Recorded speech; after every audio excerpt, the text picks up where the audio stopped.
अस्सलाम वालेकुम नाज़रीन, मैं हूं सलवा स्नैन और आप देख रहे हैं सूर्या न्यूज़ HD। आइए नजर डालते हैं आज की अहम खबरों पर। टाउन म्यूनसिपल कॉरपोरेशन मंगूपीर के चेयरमैन हाजी नवाज अली बरोही ने कहा है कि हमारी कोशिश है कि अपनी यूसीस में मौजूद प्ले ग्राउंड्स को बहाल किया जाए जो इलाकाई अवाम के लिए काबिल इस्तेमाल लाया जा सके, मगर हमारे पास इतने फंड्स नहीं है कि हम बैक वक्त सबकी तज़ीन और आराइश कर सकें, लेकिन मरहलावार इस पर काम कर रहे हैं।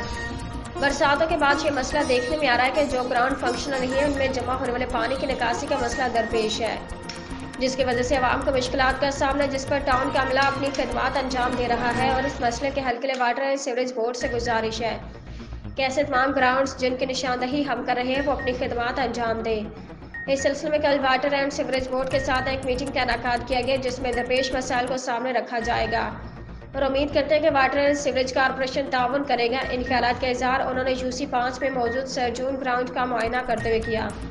इस मौके पर उनके हमरा municipal commissioner Aga Khaleeq, vice chairman Rana Arif, superintendent engineers Hasan Shaikh, deputy director sanitation Liaquat Suba और अमला यूसी 5 के चेयरमैन और वाइस चेयरमैन व दीगर भी मौजूद थे। आज के लिए इतना ही। मजीद खबरों और अपडेट्स के लिए देखते रहिए सूर्या न्यूज़ HD।